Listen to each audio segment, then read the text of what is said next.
Assalamualaikum warahmatullahi wabarakatuh. Alhamdulillahi rabbil alamin. Wassalatu wassalamu ala asyrafil anbiya'i wal mursalin wa ala alihi wa sahbihi ajma'in. Radina billahi rabban wa bil islami dina wa bi Muhammadin sallallahu alaihi wasallam nabiyyan wa rasula. Allahumma a'inna ala zikrika wa syukrika wa husni ibadatik. Allahumma alhimna rushdana wa qina syarra anfusina. Ibadallah wa ima Allah, muslimin dan muslimat, para pendengar semua. Ittaqullaha usikum wa nafsi bitaqwallahi wa ta'atihi faqad fazal muttaqun. Wa tazawwadu fa inna khairaz zadi taqwa wattaqullaha ya ulil albab la'allakum tuflihun. Qala Allah Ta'ala, Bismillahirrahmanirrahim.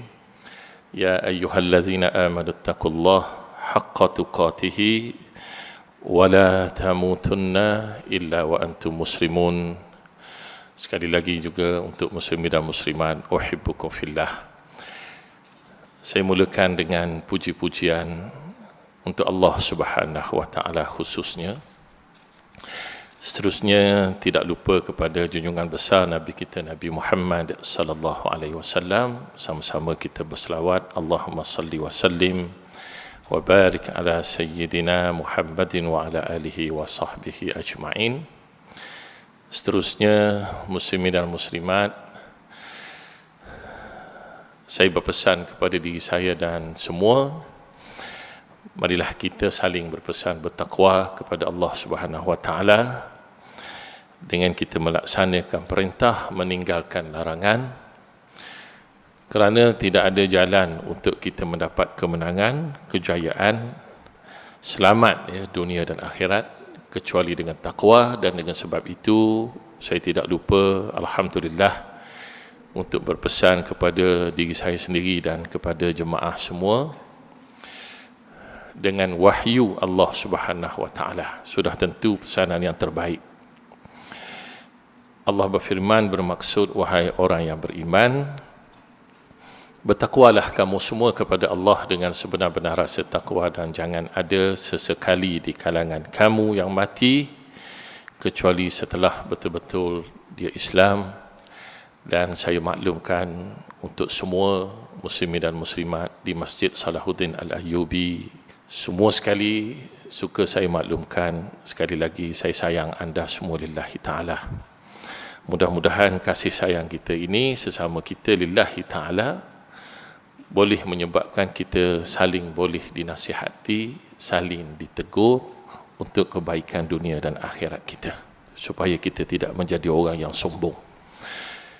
Baiklah, pada kali ini topik ataupun tajuk yang kita nak bincang berkaitan dengan jika akhirat itu nampak. Ini satu tajuk ataupun satu persoalan yang mula dengan perkataan jika. Sebenarnya seperti yang disebut oleh almarhum Dr. Omar Sulaiman Al-Ashqar, dia ada buku iaitulah berkaitan dengan silsilah buku yang memperkatakan tentang akidah, bermula dari mengenal Tuhan sampailah cerita qada dan qadar. Banyak bab yang ditulis oleh almarhum, dan antara yang menjadi kegemaran masyarakat ialah untuk kita mengetahui apa sebenarnya yang akan berlaku selepas kehidupan. Kerana mengetahui apa yang akan berlaku selepas kehidupan kita, yakni kita mati. Kemudian lepas mati kita akan hidup balik dan kekal abadi. Orang yang berkira ataupun sentiasa berfikir tentang hari akhirat, mereka ini ulaikal aqyas, kata Rasulullah. Mereka inilah orang yang cerdik. Jadi malam ni, alhamdulillah, ataupun kali ini, muslimin dan muslimat semua, moga kehadiran kita ataupun perkongsian kita bersama-sama dalam majlis ilmu ini sebagai salah satu bukti kita beritahu kepada Allah dan Allah Maha mengetahui kita berusaha untuk menjadi orang yang cerdik di sisi Allah SWT. Barangkali kita kurang cerdik bab matematik, barangkali kita kurang cerdik berkaitan dengan urusan politik, kita kurang cerdik dalam banyak urusan duniawi. Tapi kurang cerdik pun alhamdulillah Allah bagi makan kenyang, walaupun orang kata makan, barangkali orang lain makan di hotel, kita makan di warung, tapi kenyang serupa je. Kadang-kadang barangkali sedap kita hak makan di warung. Wallahu a'lam, saya pun tak biasa sangat makan di hotel kecuali kalau dijemput. Tapi sedap belaka sebenarnya. Yang penting, kalau kita kurang di situ, tetapi kalau kita boleh menjadi lebih lagi cerdik, cerdik yang dilihat oleh Allah, bukan cerdik yang sekadar dilihat oleh manusia. Kita nak kita ni cerdik di kalangan manusia, tetapi cerdik yang paling hebat iaitulah cerdik di sisi Allah Subhanahu Wa Taala. Orang yang boleh ingat mati, orang yang cerdik. Sebagai satu contoh yang biasa saya sebut, contohnya paling mudah, kalau dia minum, dia boleh Bismillahirrahmanirrahim. Lepas dia minum, dia boleh sebut Alhamdulillah. Dan dia minum dalam apa keadaan pun, dia berusaha untuk minum dengan tangan kanan. Pasal dia rasa minum tangan kanan inilah yang memberi kepribadian manusia. Kalau minum dengan tangan kiri, itu kepribadian syaitan, walaupun dia bukan syaitan, tapi dia terikut-ikut dengan gaya syaitan. Jadi inilah kita nak cari cerdik. Kalau kita tak boleh, banyak benda yang kita tak mampu, tapi kita jangan hindarkan semua sekali, jangan tertinggal semua sekali. Mala yudraku kulluhu, kaedah yang disebut oleh para ulama, benda hak kalau kita tak boleh nak buat semua sekali, ya la yutraku julluhu, jangan kita tinggalkan, terlepas sebahagian besar darinya. Hak mana yang boleh buat, walaupun sekadar masuk ataupun keluar masjid, bila nak pakai slipper dengan kaki kanan. Bila kita beramal, kita konsisten, dipanggil istiqamah dalam Islam. Itu istiqamah, maknanya kita berterusan, kita bagi tumpuan. Bila nak pakai je, kita teringat Nabi, teringat Allah. Nak pakai je, teringat Allah dan teringat Nabi. Kita pun masukkan kaki kanan dulu. Kita mendapat cinta dari Allah. Pasal apa kita buat itu? Kita cinta Nabi. Bila kita cinta Nabi, Nabi dicintai oleh Allah SWT, Habibullah, Khalilullah. Dan bila kita cinta Nabi, Allah cinta Nabi, maka kita pun akan dicintai oleh Allah SWT. Benda yang mudah sikit je saya sebutkan. Jadi kita berada dalam suasana untuk berfikir apa kesan kehidupan kita pada hari akhirat. Sebab itu topik yang kita bincang, jika akhirat itu nampak. Nampak. Kalau ada orang boleh nampak apa yang berlaku semasa kematian. Kerana bermula akhirat kita ialah dengan kematian. Kata Imam At-Tabari, man mata, kata Imam Al-Qurtubi, man mata faqad qamat qiyamatuhu. Siapa saja mati je, dia bermula dengan alam akhirat dia. Alam kiamat dia. Kiamat akhirat ni ada sedikitlah dalam konteks perbezaan maksud dia. Kerana kiamat iaitulah saat kemusnahan. Akhirat yakni kehidupan semula, kehidupan sekali lagi, yang kedua. Tapi dua-dua menceritakan tentang selepas kematian belaka. Imam Qurtubi bagi tahu siapa yang mati dia bermula alam akhirat. Bermula kiamat dia. Masa tu kita nampak macam-macam. Khususnya masa kita nak mati. Masa kita nak mati, masa malakul maut datang nak ambil ruh kita. nak ambil roh kita. Dan saya tidak mahu bincang tentang ini kerana sebenarnya topik tentang cabut nyawa ni sudah berlalu dalam siaran kita di KLFM. Kita nak tengok bagaimana suasana yang digambarkan kalaulah akhirat itu kita nampak. Ada satu, saya mulakan dulu. Kalau kita bercakap tentang Nabi SAW, setiap tahun kita sambut peristiwa Isra dan Mi'raj. Contohnya, bila Nabi SAW dalam peristiwa Isra, yakni dari bumi Mekah ke bumi Baitul Maqdis, kemudian Mi'raj dari Baitul Maqdis naik ke langit sampai ke Sidratul Muntaha. Allahu Akbar. Ini cerita yang panjang belaka ni.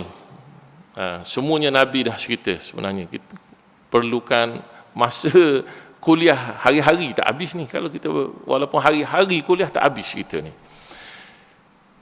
Bila Rasulullah SAW dipertontonkan beberapa peristiwa yang berlaku di alam akhirat. Pasal alam akhirat itu, syurga neraka itu sudah ada,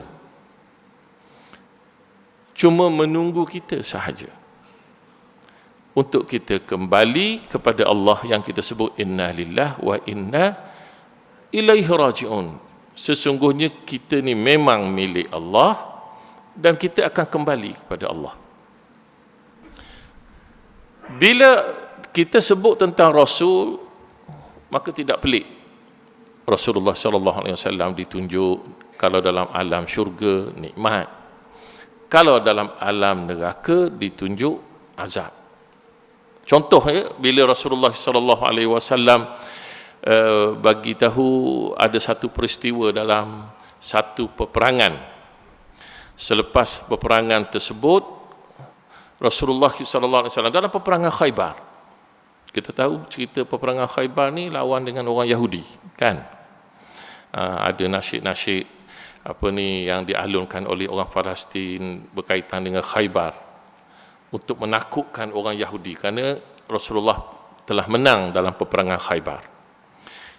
Cerita berperang dengan orang Yahudi ni antara cerita yang paling dipanggil antara paling yang sangat hebat, kerana bukan berperang dengan orang yang biasa. Golongan yang kita sebut setiap kali kita sembahyang, ghairil maghdubi alaihim, golongan yang disebut golongan yang Allah marah kepada mereka. Bukan sekadar dilaknati, tapi Allah marah kepada mereka. Marah. Bila sebut marah ni, Allahu Akbar. Bila berlaku peperangan tersebut menang, diceritakan ada salah seorang, tidak disebut nama, ini antara adab para sahabat ridwanullah alaihim ajma'in. Mereka pun kata fulanun syahid. Orang tu, fulanun maknanya orang itu mati syahid. Fulanun syahid, fulanun syahid. Pasal nampak dipanggil orang itu terbunuh dalam peperangan. Jadi anggapan asasnya syahid. Bila syahid, kalau kita bercakap bab syahid saja, ini antara orang yang nampak akhirat. Sebab itu nama mereka syahid. Saya ringkaskan di sini. Apa makna syahid? Antara makna syahid, dipersaksikan bahawa dia itu ahli syurga. Allah dan malaikat dan Rasul saksikan, menjadi saksi mereka ahli syurga. Antara makna syahid, iaitulah menyaksikan. Tadi dia disaksikan.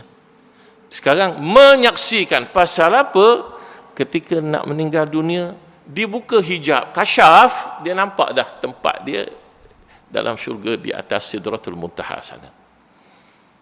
Bagaimana dia nampak, tapi dia masa tu tak boleh nak bercakap, nak bercerita. Ada kisah-kisah yang mana berjaya menceritakan, tapi Allah beri melalui mimpi. Kalau sempat semua sekali, pasal banyak cerita nak sebut dalam tempoh yang pendek ni, mungkin tak sempat lah. Kadang-kadang terlupa juga cerita ni. Ada pernah berlaku di Arab Saudi. Ini bukan cerita lama, zaman berkurun-kurun dulu. Bukan zaman kita kata para sahabat, para tabi'in. Saya sebut secara umum saja. Ada pernah satu perjumpaan di kalangan para mufti di Arab Saudi. Mufti, timbalan mufti, mereka buat satu perkemahan perjumpaan ukhuwah Islamiyah di Saudi. Maka bertemulah antara dua orang mufti, masing-masing bertanya apa khabar keluarga. Biasalah jumpa. Ada salah seorang tu dia tanya, bapak kamu apa khabar? Dia kata, bapak saya mati dah. Dia kata, ini cerita benar. Cerita ini diceritakan oleh para ulama, dan muslimin muslimat yang faham bahasa Arab boleh cari sendiri pun, tapi dalam bahasa Arab lah. Kalau zaman sekarang alhamdulillah, kerana dia dirakam, diletak dalam YouTube. Dalam TikTok tak ada lah ni, dalam YouTube. Bila dia tanya, sahabat dia sama qadi tanya. Dia kata, bapa dah meninggal. La haula wala quwata illa billah. Dia kata dia tak tahu. Kamu dengar tak cerita tentang ayah aku? Ayah saya mati. Qadi ni sama qadi jawab. Dia kata tak. Sakit pasal apa? Dia kata mengikut doktor kata pasal dia sakit, dia kanser. Maaf kalau ada kanser kat sini muslimin muslimat, bukan saya nak menakutkan anda. Hak kena kanser pun mati, hak tak kena kanser pun mati belaka sebenarnya. Tak semestinya kena kanser mati dulu. Ada hak tak kena kanser pun tengah-tengah duduk mati. Tengah-tengah sembahyang mati. Itu contoh. Baik. Bila suasana berlaku begitu, dia pun cerita. Dia kata arwah ayah, dia kata satu hari dia, saya gunakan dalam bahasa Melayu lah, sedap sikit bunyi cerita.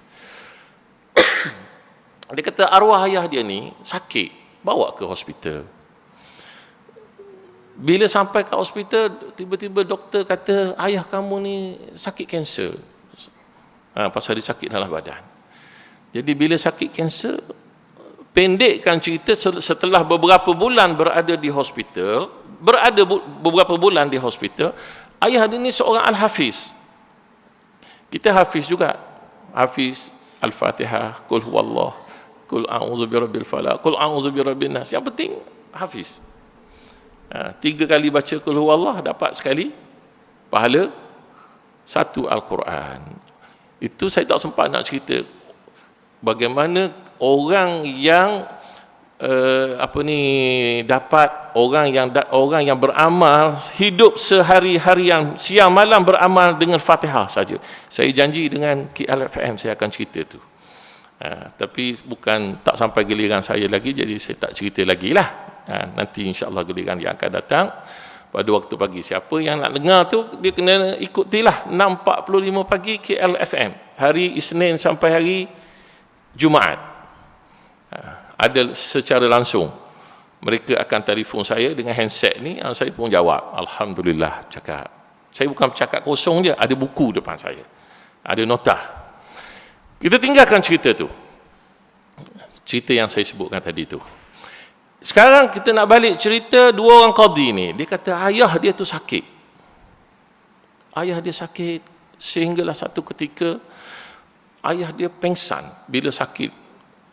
Saya pernah tengok orang sakit kanser. Saya pernah tengok mak saudara saya sebelah ibu saya. Mak saya pun dah meninggal, dia pun dah meninggal.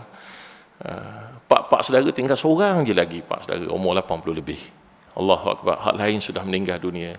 Mereka dah pergi lepas pak siapa dia? Kita lah. Tunggu kita pula giliran nak pergi. Lepas tu barangkali anak kita. Allahu akbar. Yang penting mati belaka. Ayah dia satu hari ketika sakit kanser tu, dia macam menggigit-gigit dalam badan ni, pengsan kerana terlalu sakit. Bila pengsan, doktor letakkan di hospital atas katil. Tiba-tiba dalam keadaan pengsan itu, dia bercakap tentang apa yang diceritakan oleh Al-Imam Al-Qurtubi, kalau kita baca kitab lama At-Tazkirah, kalau kita baca kitab yang baru, yang mudah yang saya duk guna tu, iaitulah yang ditulis oleh almarhum Dr. Omar Sulaiman Al-Ashqar, berkaitan dengan silsilah akidah ni. Dia menceritakan apa yang ada di dalam syurga seolah-olah dia nampak, padahal dia masih di atas katil di hospital. Dia tak mati lagi. Mesin duduk tunjuk lagi, duduk bergerak molek comel, tidak garis. Kalau garis gitu habis ya. Tik tik tik tik bunyi begitu habis ya tu. Habis ya tu. Ni masih duk bunyi lagi. Jadi bila nurse dengar, nurse panggil doktor. Doktor pun mari, lepas seorang doktor mari, lama habis penuh. Akhirnya penuh bilik dia tu dengan doktor dan juga dengan misi muslim, muslimat. Saya sebut muslimin dan muslimat pasal apa? Pasal ramai yang bertugas di Arab Saudi ni nurse dari Filipina. Dari Malaysia pun ada. Malaysia muslim lah. Ada juga yang saya diberitahu yang bukan muslim, bangsa lain dari Malaysia ni tapi bertugas kat sana. Kita tinggalkan cerita tu. Yang penting masing-masing terkejut pasal orang tu sedang tidur, dia bercakap seolah-olah dia menceritakan apa yang ditulis oleh Al-Imam Al-Qurtubi dalam kitab dia At-Tazkirah berkaitan dengan alam syurga, yang ditulis oleh almarhum Dr. Omar Sulaiman Al-Ashqar, seperti yang dia baca dalam Al-Quranul Karim. Kan kita duduk baca surah Al-Waqi'ah, kan? Bila kita baca surah Al-Waqi'ah, wa ashabul yamini ma ashabul yamin fi sidrin makhdud wa talhim mandud. Macam-macam, habislah. Saya nak sebut itu je, baca sendirilah lepas tu surah Al-Waqi'ah. Muslimin dan muslimat, kemudian sambil dia pun tunjuk, dia seolah-olah menunjuk comelnya bidadari itu, hebatnya minuman itu, bunga cantik, taman cantik, istana. Dia duduk mencerita semua sekali suasana dalam syurga. Dia tengok sampai habis. Doktor dengan nurse yang ada, termasuk ahli keluarga, bila doktor call suruh datang, ayah yang sedang koma ni sedang bercakap ni. Kemudian semua menangis belaka dengar. Tidak ada satu benda yang disebut bersalahan dengan Al-Quran dan hadis Nabi. Semuanya yang Allah dan Nabi cerita. Tapi dia tengok syurga. Allahu Akbar. Dia tengok syurga. Sampai satu ketika, bila dalam keadaan begitu, tiba-tiba dia berhenti cakap, dia pun sedar dari koma dia. Bila dia sedar, ini qadi tu cerita, anak tu cerita pada kawan dia, dan kawan-kawan lain hak qadi pakak dengar. Dia kata, bila ayah aku sedar, dia terkejut tengok penuh dalam bilik dia, penuh orang, masing-masing menangis. Masing-masing menangis. Dia kata, pasal apa kamu menangis? Pasal apa kamu menangis? Orang tak boleh nak jawab pasal menangis. Dia kata, atabkuna ala rajulin min ahlil jannah. Sampai macam tu Tuhan bagi tunjuk pada dia. Nampak. Kamu menangis meratapi seorang lelaki ahli syurga ke? Allahu Akbar. Kita jangan cakap begitu. Nanti orang kata, maaf bahasa kasar, kata bodoh sombong, syok sendiri. Ini dia bercakap begitu dalam keadaan suasana yang pelik berlaku, dipanggil karamah. Karamah, benda yang pelik, yang luar biasa. Pasal kita kena ingat, kita ni ada badan, kita ada roh. Roh ini dia boleh pergi sampai ke syurga, ke neraka bila dijemput. Nanti saya akan sebut cerita Ibnu Omar lepas ni. Mudah-mudahan tak terlupa. Buka awal-awal lah cerita Ibnu Omar. Saya takut terlupa nanti cerita Ibnu Omar. Muslimin dan muslimat. Saya habiskan cerita ni. Dia pun dalam keadaan begitu, Dia sedang duduk, dia tengok orang menangis. Atabkuna ala rajulin min ahlil jannah. Dia ulang, kamu menangis ke atas seorang yang menjadi ahli syurga. Maksud dia diri dia sendiri. Allahu Akbar. Tiba-tiba dia pun tengok ke langit, tiba-tiba ditakdirkan oleh Allah. Rupanya dia nak mati dah. Dia pun tengok, inni aran nur. Dia kata, aku nampak cahaya. Mereka yang biasa dalam KLFM, kuliah saya berkaitan dengan kematian, program Az-Zikra, dia mesti ingat, saya dah baca satu hadis Nabi yang panjang, hadis sahih. Bila kita nak mati, sebelum malakul maut datang, siapa dulu datang? Malaikat. Ramai. Malaikatur rahmah, malaikat rahmat.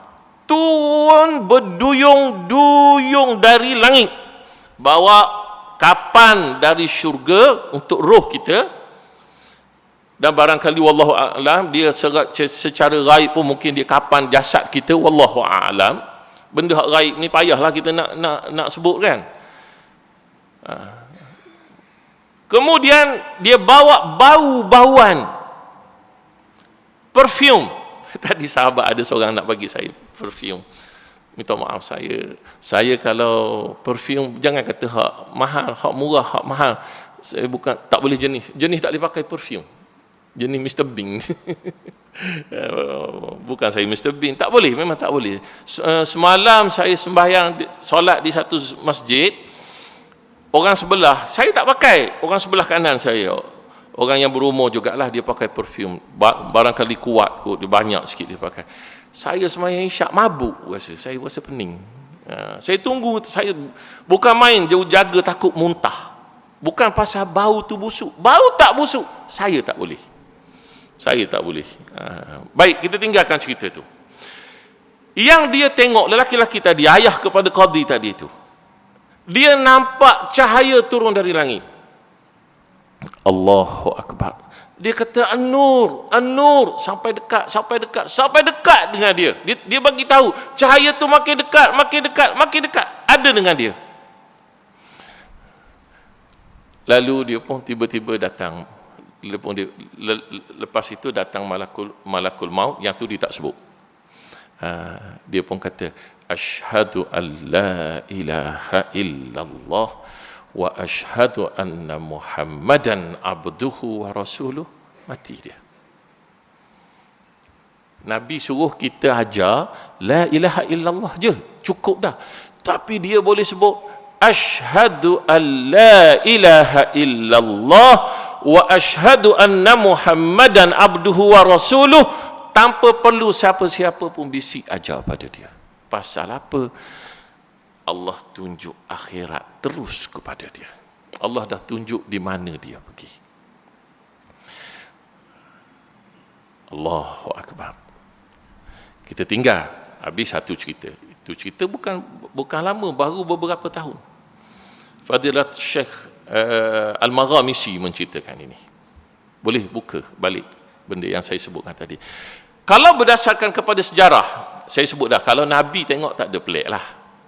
Nabi. Salah satu hadis dari Sahih Muslim. Hadis Sahih Muslim. Kana ar-rajulu fi hayati Rasulullah sallallahu alaihi wasallam, seseorang sahabat Nabi pada zaman Nabi, idza ra'a ru'ya, siapa bermimpi, tidur malam, bukan tidur lepas subuh ni. Waktu tidur, dia tidur malam, dia cukup syarat nak tidur, dia ambil secara sunnah dia, apa ni dipanggil, berwudu. Kalau orang tanya, ustaz, kalau tak berwudu tak boleh ke mimpi yang apa ni benar? Boleh, tapi lebih mudah nak dapat mimpi benar, orang kata kena ada cara dia lah. Nak tidur kena wudu, kemudian baca apa ni tabarakallazi, kemudian baca ayat kursi, kemudian baca itu. Ada beberapa doa yang kita boleh amalkan. Doa lah amal. Kalau tak boleh sangat, selawat pada Nabi sallallahu alaihi wasallam. Ustaz, saya tak tahulah doa ni. Satu-satu benda ucapan yang boleh cover semua doa ialah Allahumma salli ala Muhammadin wa ala ali Muhammad. Dia boleh cover habis. Dia boleh cover habis. Allahu Akbar. Saya tinggalkan tu. Kemudian bila seseorang sahabat pada zaman Nabi lepas sembahyang subuh, biasanya mereka akan datang Nabi. Lepas sembahyang subuh, Nabi SAW, baginda dia peruntukkan. Sebelum menjalankan kerja negara pentadbiran, Nabi ambil tahu cerita peribadi. Nabi akan tanya, siapa mimpi semalam yang rasa-rasa mimpi dia tu benar, boleh cerita. Nabi akan tafsir. Allahu Akbar. Bukan Ustaz orang syuhur tafsir. Ustaz orang syuhur tafsir untung tang kedia sokmo, kata orang Terengganu. Orang Bosnia kata garu tapak tangan sebelah kanan nak habis duit. Kalau garu sebelah kiri nak dapat duit. Saya kata pada dia, saya kalau garu kanan saya ikut Malaysia, garu kiri saya ikut Bosnia. Faham tak? Faham. Pasal apa? Nak dapat duit saja. Nak untung saja. Garu tapak kanan, tafsirnya nak dapat duit. Garu tapak kiri, saya diam. Awak tafsir. Nak dapat duit. Alhamdulillah. Itu perangai kita. Kita balik cerita. Ini yang tafsir mimpi Nabi. Mari orang kata Abdullah bin Omar, anak Sayyidina Omar, adik ipar Nabi SAW. Kenapa adik ipar ataupun ipar Nabi? Ipar Nabi iaitulah Hafsah Ummul Mukminin, adik-beradik, ya, saudara kepada bersaudara dengan adik-beradik lah dengan Abdullah bin Omar ni. Jadi Abdullah bin Omar ni dia kata, aku pun selalu berfikir, kalaulah fatamannaitu, dia kata, aku bercita-cita kalaupun aku pun boleh bermimpi. Apa sebenarnya yang dilihat oleh Abdullah bin Omar, anak Sayyidina Omar radhiyallahu anhuma? Allah redha dengan kedua-duanya, Abdullah dan juga Sayyidina Omar. Allahu Akbar. Dia kata bila dia dah bercita-cita, bila bercita-cita kita buat. Sekarang begitulah, macam kita nak masuk tak lama lagi tahun baru. Apa cita-cita kita? Maka kita berusaha untuk masuk dalam tahun baru. Apa persediaan kita? Kalau kita pun ada bercita-cita, usaha. Kalau bercita-cita kita itu dalam konteks alam roh, dia mesti berdasarkan kepada amalan. Allah nak beri, Allah tak nak bagi, itu urusan Allah Subhanahu wa taala. Ada orang kafir disebabkan cita-cita itu ada, walaupun dia masih kafir, dapat mimpi jumpa Nabi. Syekh Fadilatul Syekh Muhammad Hassan ada cerita benda ni. Saya tak boleh nak cerita ni pasal saya nak habiskan cerita Abdullah bin Omar. Cuma sedikit saya nak bagi tahu dalam konteks cita-cita supaya kita nampak. Kerana bila berlaku pada alam roh kita tidurlah. Kalau kita berjalan, kita kata roh nampak, itu tak betul tu, itu mengigau. Itu mengigau. Ini kita bercakap kita sedang tidur. Kita berdoa, macam-macam berdoa. Allahu Akbar. Macam mana nak supaya doa kita jadi sebelum saya sebut cerita Ibnu Omar ni, macam mana kita nak doa kita jadi mudah? Ada seorang laki-laki. Saya pindah dulu cerita sikit, pasal ada waktu, insya-Allah 10 minit. Ada seorang laki-laki badui. Badui maknanya orang yang tak belajar tinggi. Dia datang jumpa ya Rasulullah. Ya Rasulullah, alimni kalaman. Ajarlah aku satu doa. Dia nak beramal. Nak ajar lebih-lebih, badui kan, dia tahu kadar dia, dan Rasulullah pun lagi tahu kadar dia. Kita nak ajar orang kena ikut kadar baru kita boleh. Bila dia suruh dia mengajar, dia tanya Nabi pun kata, kamu perbanyakkan baca ni. Subhanallah walhamdulillah wa la ilaha illallah wallahu akbar. Ada hak tak tahu sebut benda ni. Cuba bagi tahu saya. Muslimin-muslimat kat masjid ni ke, yang ikuti siaran langsung ke, yang dengar waktu pagi ke, ada yang tak tahu nak sebut subhanallah walhamdulillah wa la ilaha illallah wallahu akbar. Budak 3 tahun 4 tahun boleh sebut muslim kita. Bila Nabi dia tanya, itu je ya Rasulullah. Rasulullah ajar benda, Rasulullah ajar benda yang nampak remeh tetapi terlalu besar. Rasulullah dia pun kata baik, Rasulullah dia pun beramal, dia pun pusing, dia pun berjalan keluar, barangkali tak jauh dari sini ke kereta situ dah kot. Tiba-tiba dia pun berhenti berdiri, dia berdiri. Rasulullah kata pada sahabat-sahabat, tengok orang tu dia berdiri, ada benda tak puas hati tu. Kemudian Rasulullah kata, tengok dia sedang berfikir. Habis Rasulullah sebut dia sedang berfikir, dia pun pusing balik. Dia pun pusing balik, dia pun mari senyum pada sahabat. Allahu akbar.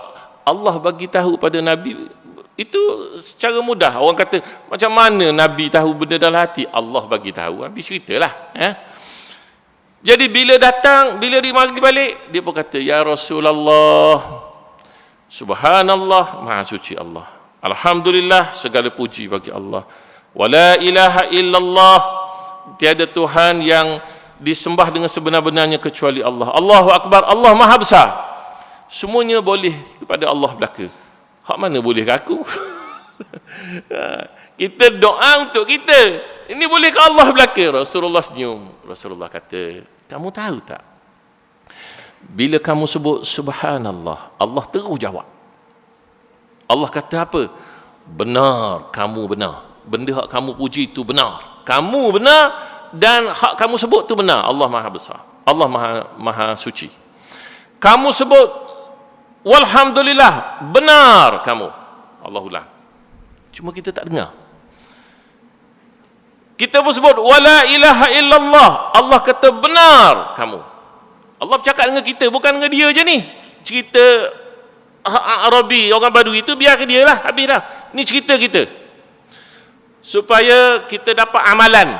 Saya sebut, kita tak nak belajar balik tak ada benda nak amal. Belajar apa macam tu, tak ada belajar, tak boleh balik nak beramal. Malam ni nak tidur kan. Wala ilaha illallah, kamu benar, Allahu akbar, benar. Memang itu hak Tuhan. Hak kamu, kamu berdoa lepas tu. Nabi pun ajar 3 doa je, pendek je. Rabbighfirli warhamni warzuqni. Kita baca banyak dalam sembahyang, Rabbighfirli warhamni wajburni warfa'ni warzuqni wahdini wa'afini wa'fu anni. Boleh belaka. Itu hak Nabi ajar. Doa apa pun, kalau siapa berasa nak mimpi jumpa Nabi, bukan saya kata ini satu kaedah yang para ulama bagi tahu Nabi, tak. Kita ambil logiknya dari apa yang Nabi kata, Nabi bagi tahu sallallahu alaihi wasallam. Kalau kita mula dengan subhanallah walhamdulillah wa la ilaha illallah wallahu akbar, bila kita berdoa Allah terus jawab. Allah kata qad fa'altu, aku dah kabulkan permintaan kamu. Aku dah kabulkan permintaan kamu. Sekali lagi saya sebut, aku dah kabulkan permintaan kamu. Bila Allah nak beri, itu cerita Allah. Jangan tanya lepas 2 minggu, Allah mana tak jumpa-jumpa ni. Berat tu kita. Jangan tanya Allah. Yang penting Allah. Ibnu Umar pun cerita sikit lagi 5 minit lagi. Dia kata, masa tu aku masih muda, remaja, tak kahwin lagi. Dia kata, aku satu hari aku tidur di masjid. Tidur di masjid. Tiba-tiba aku bermimpi datang 2 malaikat. 2 ini ambil aku bawa ke neraka. Allahu akbar. Tadi tengok syurga, ini Allah tunjuk neraka. Jika akhirat itu nampak, Ada orang Allah tunjuk semasa hidup dia melalui mimpi dia, perjalanan alam ruh dia. Dan ini bukan khusus untuk para malaikat, kepada kita pun Allah boleh bagi. Yang penting hati nurani kita dan amalan kita. Bila Allah nak bagi, jangan tanya, buat dulu amalan. Lalu dia pun cerita, bila aku dibawa masuk dalam neraka, dia kata, aku melihat neraka ni berlipat-lipat. Memang tak ada jalan nak lari keluar. Macam dalam telaga tu, gelap gitu. Kemudian aku tengok dalam neraka beberapa orang yang aku kenal, tapi dia tak sebut siapa dia. Jadi kita tak payah teka lah siapa dia. Tak payah teka siapa dia. Hak zaman tu lah. Siapa dia hak zaman tu? Abu Jahal, Abu Lahab, contohnya kan. Tapi dia tak sebut. Aku tengok, aku jumpa orang yang aku kenal. Lalu sambil aku tengok, aku pun sebut, A'udzubillahi minan nar, A'udzubillahi minan nar, A'udzubillahi minan nar. Kan? Jadi bila dia sebut begitu, tiba-tiba dia kata, malaikat tu pun kata, dia kata, kamu jangan takut lah Tura.